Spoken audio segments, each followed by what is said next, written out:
So I'm with my buddy today, Rick Fagersten of Sparta. Actually, we're in Lafayette, right? Yes. All right, we're in Lafayette, New Jersey. He's got a beautiful shop, and we came up to turn a big cherry bowl, which we're going to get into shortly. The other thing I wanted to do today was do a test drive on my Ashley Harwood chisels. Let's take a look at that. Okay, so I bought this tool about a month or so ago, and this is the first time I've actually had a chance to use it. And the thing I really like about it is this two-piece design. Okay, so she calls these the bolster, and you got a handle. What you could do, you can have a handle. The handles come in different sizes, from I don't know, like 6 inches up to 18 inches or so. But what's really handy is when you're sharpening these things. So, you know, typically, if you have it in the, if you have it in here, and you're way out here, you have to stand out here with a normal chisel. But with these, this just pops out right away. And then you can be a lot more comfortable being a lot closer without standing way far apart. So we spent a couple hours turning the bowl that we're about to turn, because I'm actually filming this after we made the bowl. This tool, after 2 hours of turning, is still very sharp. So I don't know what she sharpens these things up to, but I'm really impressed. But this is a 40/40 grind, which is the second time I've tried it. So it's one heck of a tool, and I really, I love the design, I love the sharpness, and I certainly like the maker. So if you get a chance, go ahead and get yourself one of these. And what I did, I ended up getting the 5/8 and the 1/2 inch. So the nice thing about this setup is you can have one handle or multiple handles on different lengths, and then you can buy different tools, and she's got a whole selection of tools. So give her website a look. So really impressed with these. Good job, Ashley.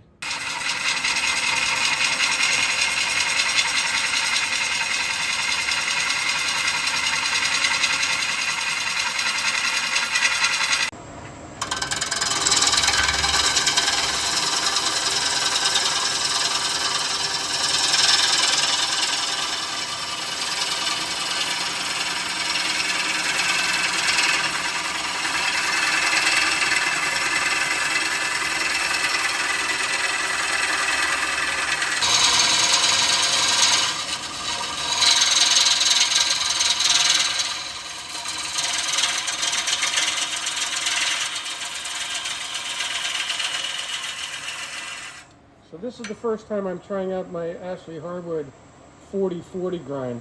This thing is really sharp, and it's cutting terrific. I don't know what she sharpens this up to. We just sharpened these up to 350. This feels a little bit sharper, and cutting beautifully.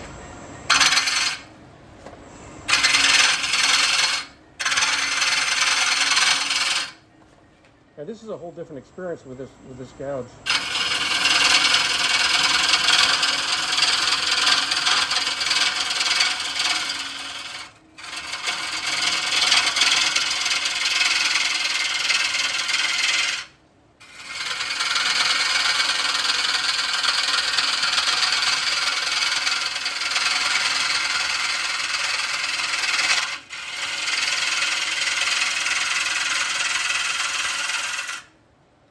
I don't know.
Okay, stop that.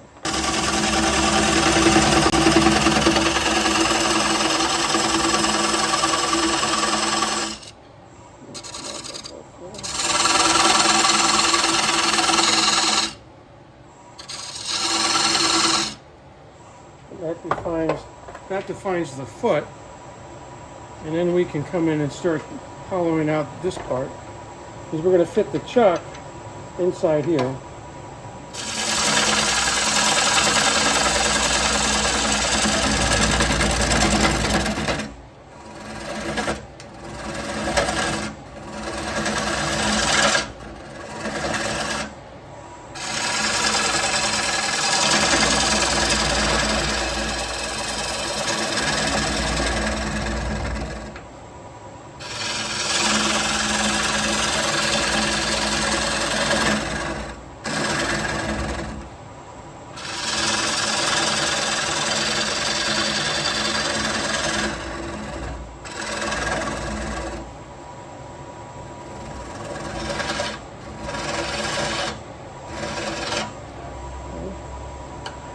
How deep do you make that recess?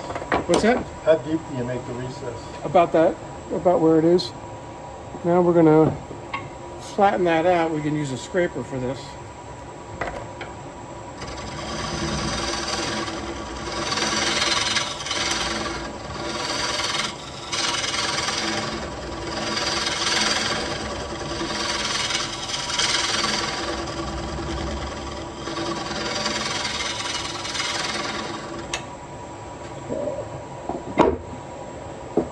I'll use a skew to get in this little bit right there.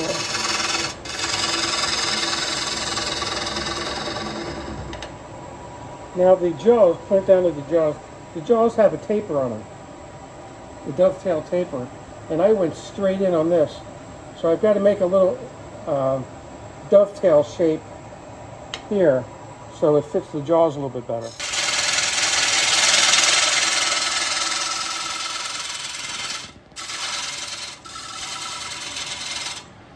So I just fixed up this edge, and now we got to go from the inside of there out to here. So we're going to match that line in the middle of that up to here.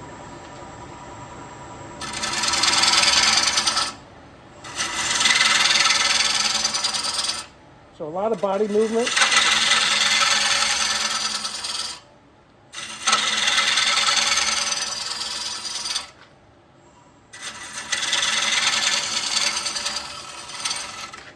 It's a lot easier to move your body than to move your arms flailing around like this. So I keep this tucked into my hip and and just shift my weight a lot.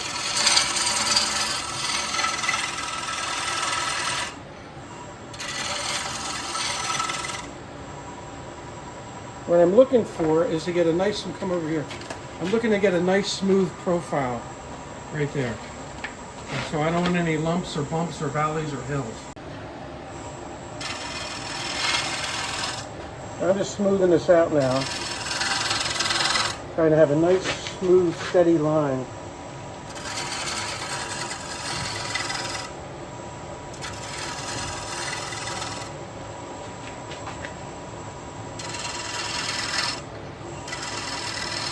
Okay, this lip is too big right now, so I'm going to take some of that off.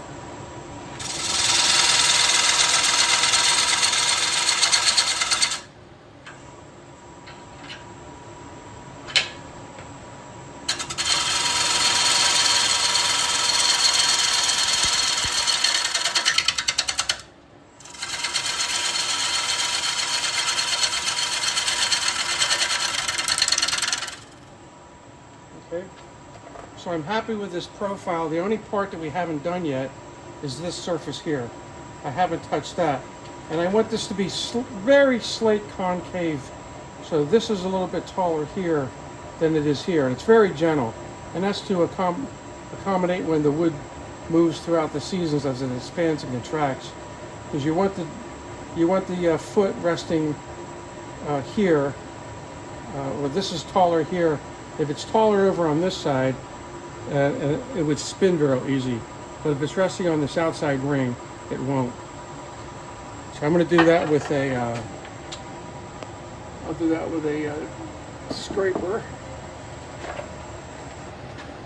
I'm too far out from the tool rest right now.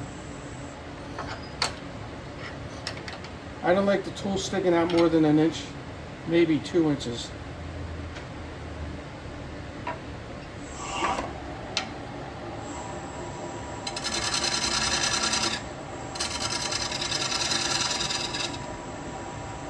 Okay, so now the bowl's going to sit on that surface right there. So now we're going to do an inspection.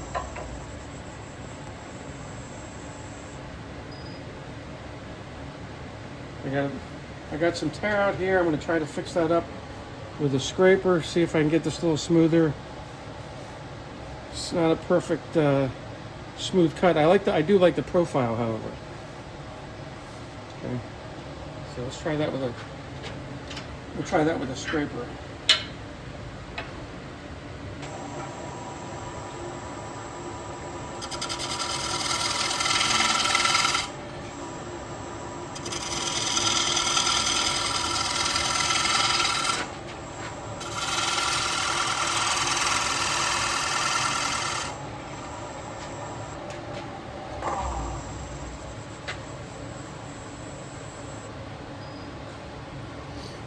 Okay, that improved it somewhat. I think we're gonna have to just sand the rest of that. But I'm okay with the profile and everything. So now we're really ready to turn it around. We can, if we wanted to, we could sand right now. And if I was by myself, I would sand this surface now. But since Rick is here, what we're gonna do is once we turn it around and scoop out the center, later on when we sand, I'll do the outside and Rick can do the inside, and we'll just double team it. But again, if I was by myself, I would sand this now. I've seen a lot of turners, they'll sand and actually put a finish on at this point, which I'm not a big fan of. I mean, it certainly works, but I'd much rather rub oil on it than trying to apply the finish while it's spinning. But that's a personal preference, do whatever you want. Now, one last thing, before I turn it around, I want to make sure that the jaws fit correctly on here. So I'm going to do that off camera, but I just want to make sure that's sitting in there and I'm nice and concentric. Okay, so I wanted to make sure that this is running nice and concentric, which it is, because if you don't do that test right now, and if this is not fitting correctly in there, and then you take the faceplate off, it's real hard to get the faceplate in the exact same spot, even though you have screw holes in there. So now we're just getting ready to take the faceplate off. You can take the faceplate off as it's here or on the bench, whatever you want to do. This will work, that's fine. So with these Nova lathes with the automatic stop, the electronic stop, it's a real good idea to tighten up the grub screw on the chuck. Otherwise, if you're going 700 or 800, especially with a massive piece of wood like this, and the electronic brake stopped, this whole thing could spin right off if you didn't do this particular step. So a good move. So now we're just going to take off the faceplate.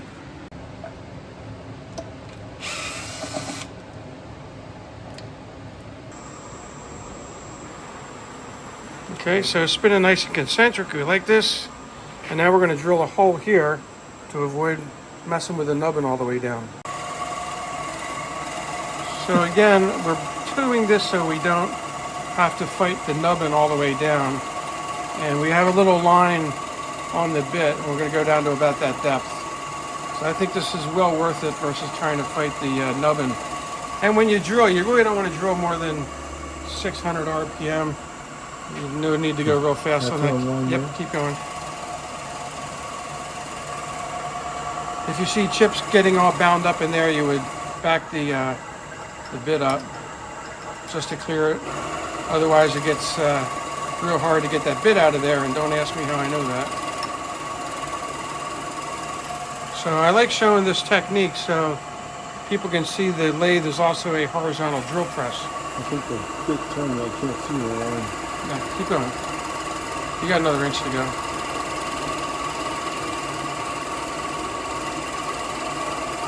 So this helps set the depth, it avoids the nubbin, and shows that you can use the lathe as a drill press.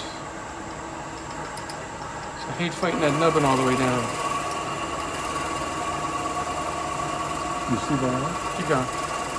Got another ½ inch. Okay. Okay, so I'm setting the tool rest so that the cutting tip, the very tip, is at center line. Okay, so I wouldn't want it to be up here. I want it to be at center or slightly above center. Now the way I do bowls, I usually start here and start hollowing it out this way, kind of like using a tiller on a sailboat. So it's going to be pivoting here initially. It's going to be pivoting here initially, and then we're going to take, once we get some of this wood out of here, we're going to take long sweeping passes. Okay, so I got to make sure I'm all locked down. Make sure nothing's grabbing. And crank the speed up some. The nice thing about these Galaxies, you can go either 5 RPMs at a time, or if you push the button, it's at 100 at a time. But on this, on a big piece of wood like this, I'm just going to go up 5 at a time. So right now I'm at 655.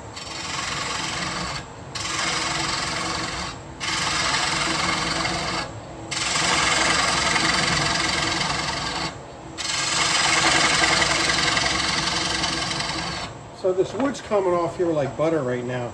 And this is a nice solid piece of cherry, as well as have a nice sharp tool.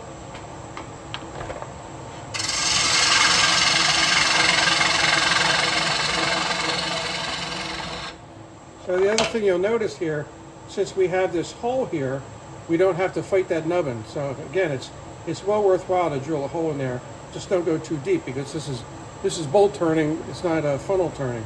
We wouldn't hit that hole to go all the way through, right?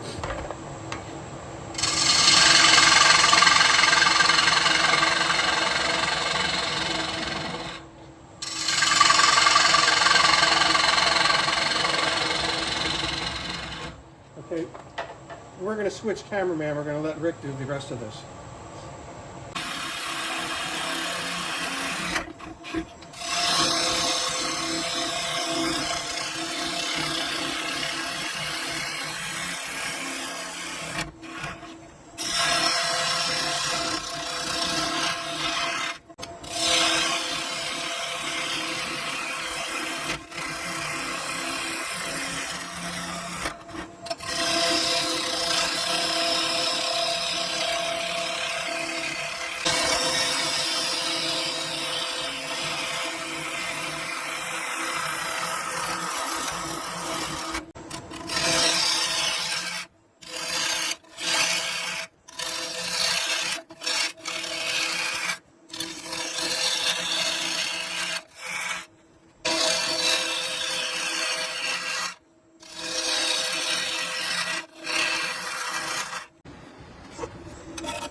So now that we got a lot of this hollowed out, we got to start measuring. So we got about 2.5 inches there. Come on out. All right, so we're gonna have to concentrate more on the center. Okay. Yep. We haven't touched this surface yet, so I want to get that flattened out.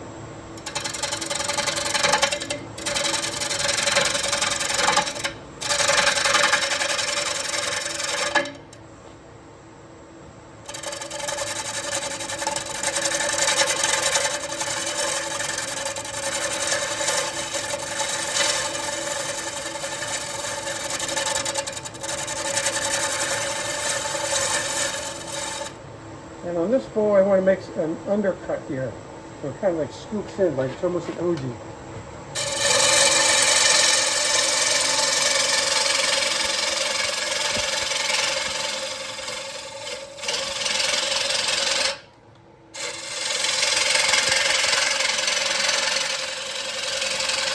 I'm going to do a push cut from here.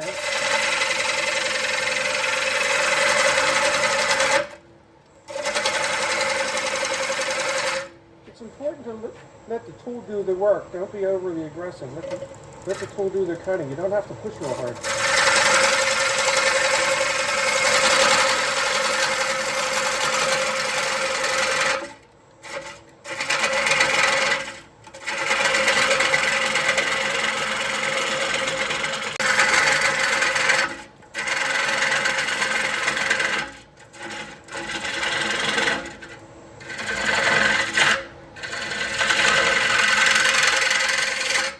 So we were a lot thicker here than up here, so I'm going to hollow this out a little bit more towards the center. And the bottom of that hole was still about an inch away from the bottom. So I know I got some room. So we got 3 quarters right here. Maybe take out another half inch on the side. I can take out half inch out here. This is not really nice, I'll turn this around.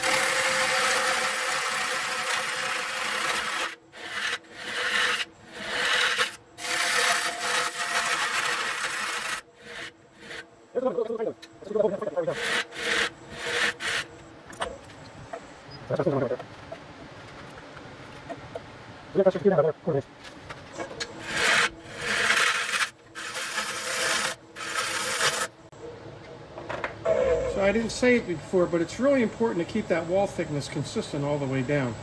So for instance, if it was real thick in the center and real thin at the top here, maybe like an inch thick at the bottom and 3/8 of an inch up here, there's a real good chance it's going to crack when the seasons change. So we're going to have to fill this in. This is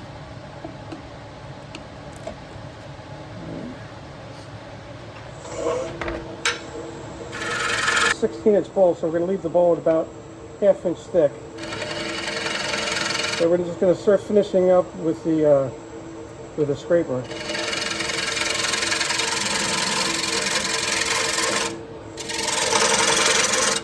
And we spent all that time doing the outside profile. The goal here is to match the inside to the outside, because you could actually visually see it, plus it's not physically correct. Again, if this is real thick here and real thin up here.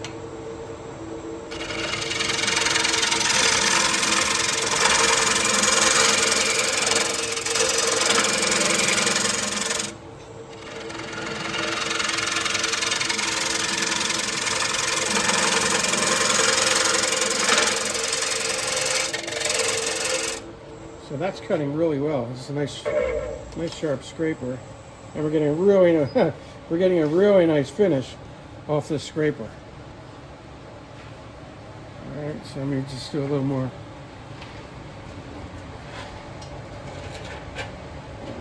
measuring. When you're using the calipers, keep them flat on the tool rest, because if you're holding an angle here, you're getting an inaccurate measurement. And when you're doing this, go in and out on your way down versus scraping the point against your surface, which then you either have to turn or sand out. Wait a second.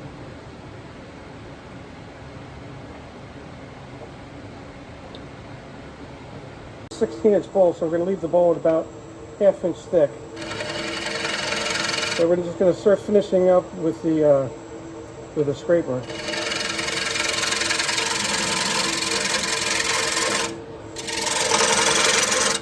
And we spent all that time doing the outside profile. The goal here is to match the inside to the outside, because you could actually visually see it, plus it's not physically correct. Again, if this is real thick here and real thin up here.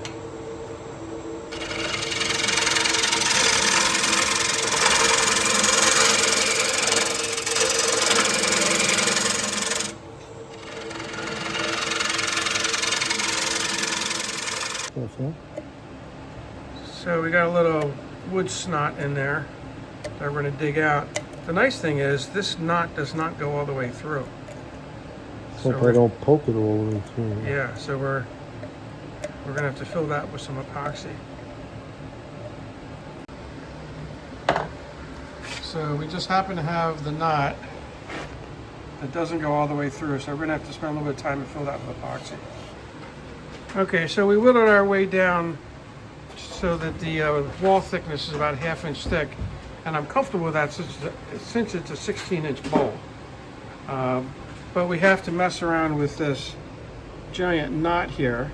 And so what we're going to do, it's about 11:45 right now on a Thursday.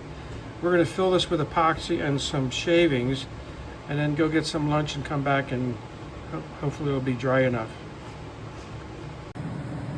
So the other thing I really like about these tools is this bolster, which is real easy to take out of the handle, so that when you're sharpening it, you could be out here instead of having to also manage the length of the handle. So, and this is probably the main reason I bought this tool. Very good design. And the bolster unscrews real quick.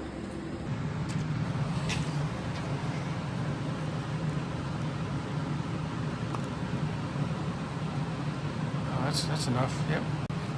Let's say it's black. I didn't know they made it in black. I think I probably bought it for filling knot holes. Right. Oh, that's what we're doing. That's okay. So, now you want to mix some sawdust in? Yeah, put some sawdust in there. I don't know, the black might overpower the red, but... Yeah.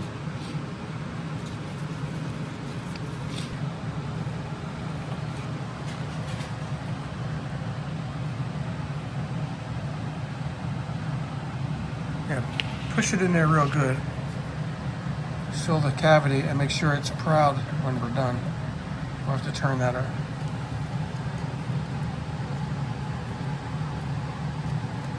Alright. So, we'll just make that a little bit proud, and then we can go grab something to eat. So we're about an hour later, and this glue seems pretty hard. So I was thinking we might have to wait till tomorrow to finish this, but we're going to give it a shot now and see how this comes out. Again, this is the Gorilla Glue. I personally have not used Gorilla Glue in this application. When I use the Home Depot 5-minute epoxy, I usually let it wait 24 hours, but we're going to give this a shot here. Yep. Okay, so I don't want to be aggressive with the scraper that we were using, just in case this starts chipping out, so I'm going to use a carbide scraper.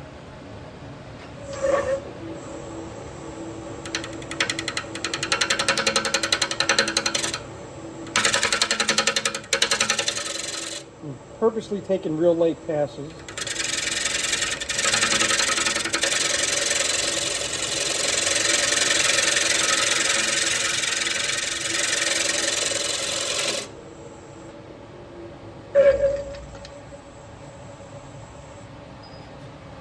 So we might get away with this.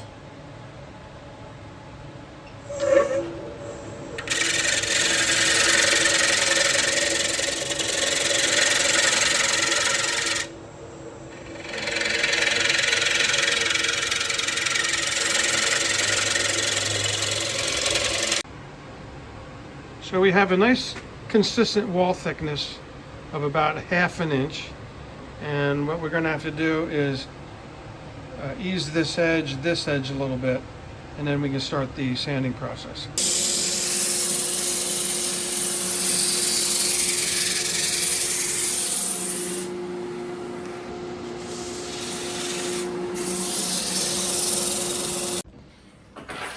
Okay, so we've sanded this up to 400, and we like the shape on the outside and the inside. And now we're going to do something special. All right, so there's the before. Rick's got 3 of these. This is the first one that we turned. And this ended up being about 15 inches in diameter. Okay, so Rick's got this cool thing called a laser pecker. And we have it positioned on here. And he's got that hooked up to his computer. And we're going to make a logo burn like that. So right now this has a little vent fan or vent hood, but for filming purposes we're going to try it this way. Say when you're ready. Ready. Go. Load up.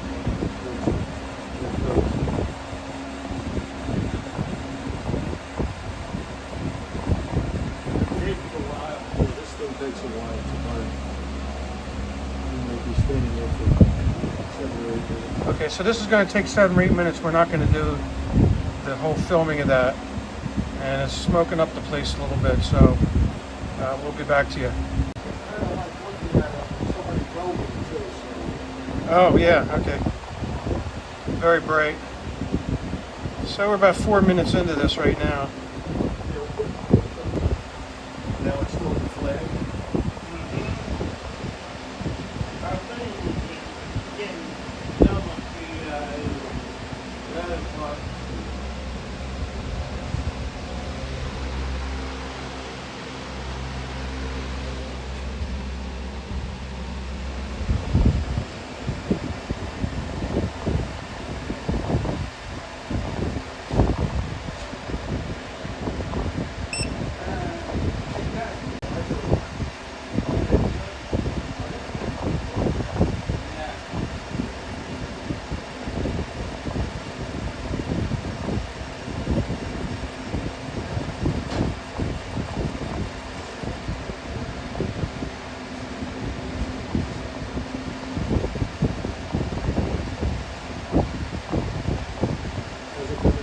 Perfect.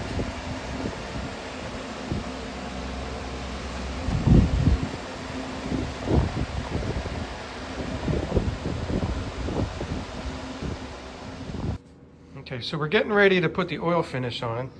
The surface finish came out good. Let's see the bottom. And we've got his logo on there, Sparwood Creations. And now we're gonna do this with Rick, and there's his son, Ricky. And let's pour some oil in here. And I like doing this with my hands, or in this case, Rick's hands. So what, we just spent about 3 hours doing this, including lunch that we had for an hour. This is a nice big piece of cherry. Rick just picked these pieces of wood up at a local sawmill. He's got one of them already cut on the bandsaw. And we love cherry for a lot of reasons. One, it's just a pretty wood. We do have a couple mineral deposits in there, and it smells great when you're turning it. Maybe you need a little more in here. Yep, let's do a little more. So what do you think, Rick? How was that experience with the New Jersey woodturners? By the way, Rick is a New Jersey woodturner for about 3 years now, right? Yes. How was the experience today? Great.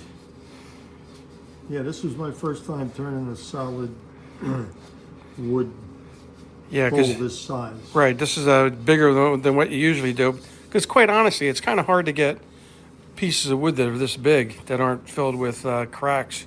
So there was a little crack on one of the edges here, but we turned through it. And we do have this one defect. And quite honestly, I'm real happy with this Gorilla Glue epoxy, because that dried up really fast and we were able to machine it. But it's sucking up quick.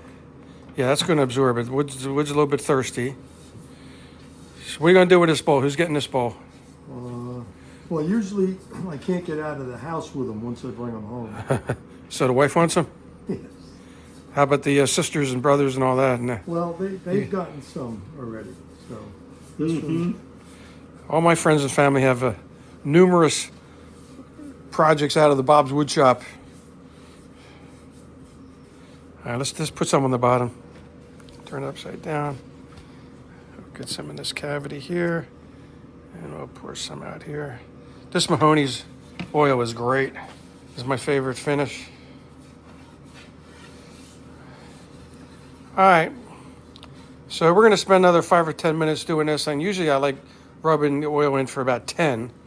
But we're not going to video all that. So until next time, we'll see you later on Bob's Wood Shop and the little fun with the New Jersey woodturners. Thanks for letting me come up today, Rick. you're welcome. Thanks for coming. Yep. So I had a great day with Rick and his son Ricky turning this bowl. We've been planning on doing something like this for a while. This bowl came out very nice. I think his wife is going to like it a lot. It was a lot of fun hanging out with the both of them. Rick's a member for about 3 years, hasn't turned something this big. He's done a lot of segmented work, but nothing solid like this. So again, Rick, thanks a lot, and we'll see you on Monday at the meeting. Love that laser. Got to consider getting one of those. But for now, take it easy. Goodbye. Thanks for watching.